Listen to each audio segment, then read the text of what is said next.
బాపట్లలో వరదలు వచ్చి రైతులందరూ కూడా నష్టపోయారంటే వరి కంకులు మునిగిపోయి మనమైతే ఏం చేస్తామండి చూడండి. Flash back. ప్రభుత్వం నుండి మాత్రం ఈ రైస్ ఇవ్వండి ఇదొకటి మేము ఇచ్చామని కాకుండా 500 రూపాయలు ఇచ్చారు.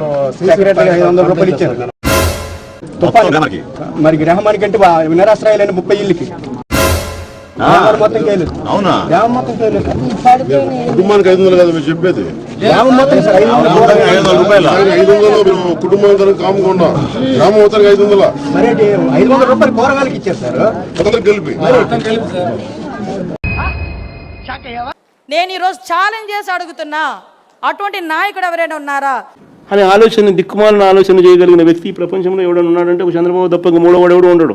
గ్రామం మొత్తానికి 500. మరి 500 రూపాయలు కూరగాయలకి ఇచ్చారు సార్. అసలు మీకు ఈ ఆలోచన ఎలా వచ్చింది? నాకు ఈ ఆలోచన ఎందుకు వచ్చిందని అడిగే బదులు మీకెందుకు రాలేదని సిగ్గుపడండి.